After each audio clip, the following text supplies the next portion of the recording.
Bonjour, voilà le problème, c'est comment utiliser la variable, le substitut email qui s'appelle affiliate tiré du bas dashboard. Comment utiliser pour faire un lien dans un email et que la personne qui en clique, elle arrive sur son tableau de bord affilié. Parce que le souci, donc là Sébastien Carlier parle de ça, c'est que le substitut email affiliate dashboard contient le https et toute adresse qui permet au contact qui reçoit l'email d'aller directement sur son tableau de bord affilié ou s'il n'a pas de tableau de bord, de le créer. Enfin, s'il n'a pas de compte affilié, de le créer ou de s'y connecter. Il y a l'adresse complète avec le HTTPS. Et le problème qu'il rencontre, c'est que dans l'interface, l'éditeur email, donc que ce soit l'ancien ou le nouveau, donc on va aller voir directement parce qu'on a compris le problème. Le problème au final, c'est que dans l'email, il y a 2 fois HTTPS. Parce qu'il est rajouté par System.io. Pourquoi? On va voir en détail tout ça. De toute façon, on va voir en détail tout. On a le temps dans cette vidéo. Là, je suis dans l'éditeur d'email. C'est le nouveau. C'est le graphique avec les... Moi, j'aime pas celui-là. Mais les gens aiment bien celui-là. Si je peux montrer l'ancien. L'ancien, s'il est bien, c'est très simple. C'est du texte. Une boîte texte. Et dedans, on peut ajouter une image à cet endroit. Des liens et tout ça. C'est simple. Là, c'est l'éditeur visuel. Ça permet de faire des jolies choses, avoir des dessins, des blocs, tout ça. C'est cool, mais je n'aime pas. Alors, je n'utilise pas. Donc, j'ai été obligé de regarder un peu comment il fonctionne. Bien sûr, il est mis en avant par System.io, ce qui fait que les gens l'utilisent celui-là et ils préfèrent celui-là. Parce qu'il y a du texte. Si on veut faire du texte, on peut très bien faire que du texte, que des blocs texte. On peut faire des boutons. Ce qui est beaucoup plus difficile à faire avec l'éditeur normal. Des boutons. Mais qu'est-ce qu'on s'en fout des boutons? Mais si on veut les faire, c'est avec celui-là seulement. Après les images aussi, tout est plus simple. Donc, on peut, alors sur une image, ici, on a URL, donc le lien.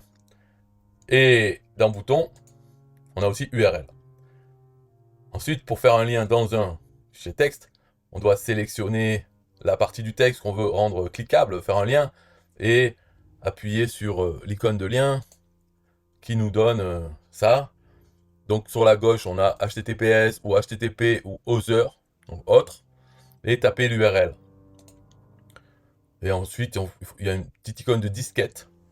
Donc le disquette, le truc qui a disparu depuis des dizaines d'années, on ne sait plus combien de temps, mais c'est la disquette pour dire sauver. Ok, donc ça c'est le substitut. Alors, ce substitut contient déjà HTTPS. Ce qui est mal fait dans cet éditeur, c'est que, je vais le dire d'avance, tout peut fonctionner, sauf le bouton. Voilà, parce que dans le bouton ici, l'URL, si on marque HTTPS et une adresse entière, ben, ça sera le lien du bouton, normal. Si on marque quelque chose qui ne commence pas par HTTPS en tout cas par quelque chose, HTTP ou autre, si on ne commence pas par ça, alors System.io va rajouter le HTTPS devant. Voilà. Et il n'aime pas qu'il y ait quelque chose comme ça, il ne va pas faire un lien directement sur ça. Et même si ce substitut va être transformé en HTTPS, il aura HTTPS dedans, mais il le fait avant la transformation. Donc il voit que ça commence par une accolade, un A. Donc il se dit, non c'est pas bon, je vais rajouter HTTPS devant ça. Et ensuite, je transforme le substitut. Donc le bouton, vraiment c'est pas bon, c'est buggé là. Si on veut utiliser des substituts email, par exemple avec des champs personnalisés dans les contacts, ou à l'intérieur, on met une adresse entière HTTPS, quelque chose, on ne peut pas l'utiliser là dans le champ URL du bouton parce que il y a des problèmes. Il est mal fait. Pourquoi il est mal fait? Parce que si on prend le même champ URL d'une image, celui-là, il est bien fait. En tout cas, moi je trouve. Alors, j'ai pas fait des tests approfondis pour savoir s'il est bien fait parce qu'il ne touche pas à la valeur qu'on lui met dedans, ou bien il est bien fait parce qu'il transforme d'abord le substitut et ensuite il regarde s'il y a HTTPS. Moi, personnellement, je préférerais qu'il ne s'occupe pas de ce qu'il y a dedans. Bien sûr, il transforme le substitut email avec sa valeur, d'accord? Mais il ne s'occupe pas de savoir s'il est bien fait, s'il y a un HTTPS ou pas devant, et qu'il le mette comme le lien de l'image. Voilà. Si on a une erreur, c'est à nous de la corriger parce qu'on n'a pas mis le protocole HTTPS. Voilà. Moi, je préfère ça. Mais, donc, en tout cas, pour l'image, ça fonctionne comme ça. Que ce soit parce que il le fait comme j'aimerais qu'il le fasse, ou parce que d'abord, il transforme le substitut avec sa valeur, et qu'ensuite il vérifie qu'il y a HTTPS Et dans ce cas-là, ok, il ne le rajoute pas. Moi, j'aime pas ça, j'aime pas trop ça, mais bon, voilà. En tout cas, ça marche. Pour le bouton, par contre, ça ne marche pas. Et là, quand ça marche pas, ça veut dire que de toute façon, il ne fonctionne pas comme j'aimerais.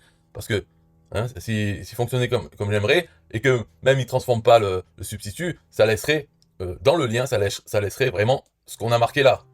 Hein, ce qui n'est pas le cas. Non, dans le bouton texte, ça va faire https et ensuite encore https, parce que ça c'est la valeur du substitut. Voilà. Ce qui fait que ça ne fonctionne pas. Quand on a reçu l'email, on clique, hop, il y a une erreur parce que c'est HTTPS, ok, ça c'est bon, mais l'adresse commence par HTTP, ce qui n'est pas ça. Ça devrait commencer par system.io. Voilà pourquoi il ne marche pas. Ensuite, dans le cas donc, dont parle celui qui a écrit dans le groupe System.io, lui, il en est même réduit à le faire avec ça. Et dans ce cas-là, ça fonctionne.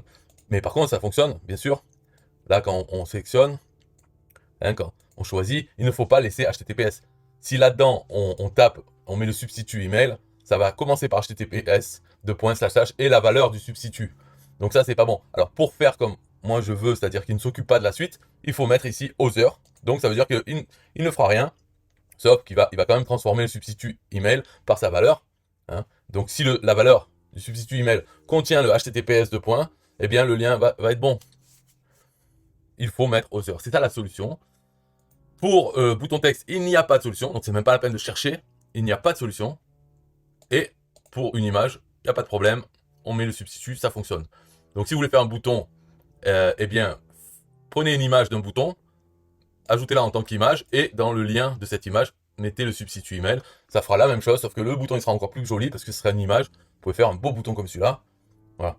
Donc le bouton, ce n'est à utiliser, franchement, bah, que si on n'utilise pas les substituts email. Ou alors, si on utilise un substitut email qui sert à quelque chose après l'URL. C'est-à-dire que le début, si on pouvait faire https://monsite.com/ et que là, on veut un substitut email pour le contact. Par exemple, ça pourrait être affiliate ID pour l'ID affilié du contact. Là, on peut faire, là, ça va fonctionner parce que ce qui compte, c'est le début. Pour le bouton, ce n'est pas bon. S'il ne voit pas un HTTPS ici, il va l'ajouter de lui-même. Ce qui est pas bon du tout. Il faudra en parler au support. Donc si ça vous intéresse, parlez-en au support. Dites-leur de faire comme le URL pour l'image. Et je ne sais pas ce qu'ils font exactement. Est-ce qu'ils vérifient quand même qu'il y a un HTTPS, mais seulement après avoir transformé le substitut? Je ne sais pas. Le mieux, c'est que il fasse. En fait, c'est qu'il fasse le bouton et lui, ce qu'il fasse exactement comme si on prend ça dans le texte et qu'on choisit other, c'est-à-dire ne touche à rien dans ce que je mets dans le champ et fait un lien vers ce que j'ai mis, peu importe si c'est bon ou pas bon. Ça serait ça l'idéal. Voilà. Il ne faut pas vouloir aider trop les gens à pas se tromper parce qu'après, ça peut faire des cas où on peut pas faire ce qu'on veut. Alors, il vaut mieux laisser la liberté et les gens, s'ils font une erreur, ils demandent et puis on leur dit, ben voilà, t'as fait l'erreur, fais le mieux. Répare ton erreur par toi-même. Donc, fais bien les choses et ça serait mieux un éditeur comme ça. Donc, si ça vous intéresse de le changer, utilisez l'aide, le support et demandez-leur de le changer. Et puis, priez un peu une prière jusqu'à ce que ça soit fait, ça peut aider. Moi, de toute façon, je n'utilise pas cet éditeur, j'utilise l'autre, le normal. Et le normal, il a que ça. C'est-à-dire, voilà. Et là, celui-là, on met other et tout fonctionne nickel. Et pour les images, en fait, pour les images, c'est pareil. On fait un lien sur l'image et on met ce qu'on veut dedans. Et ça marche aussi. Très bien. Il n'y a pas de bouton. Donc, comme ça, moi, c'est réglé. Il n'y a pas d'erreur. Donc, cette erreur ne peut être vraiment rencontrée que dans le cas où on ne sait pas utiliser ça, le other, et ou alors qu'on veut utiliser un bouton, comme cela est fourni. Donc, on ne peut pas trop accuser les gens non plus. Mais cette vidéo vous explique comment utiliser le substitut. Et en plus, il n'y en a qu'un. À moins qu'on l'utilise nous-mêmes, qu'on en fasse des spéciaux, des champs personnalisés où on met l'URL. Sinon, il n'y en a qu'un seul dans ceux qui sont proposés. Hein, c'est-à-dire là-dedans, ici, là, choisissez un remplaçant. Tout cela, il n'y en a aucun qui contient HTTPS, à part l'URL du tableau de bord affilié du contact. C'est le seul cas où ça va vous poser problème. À part si vous en faites des personnalisés vous-même. Ce qui peut être bien aussi. Voilà, bye bye.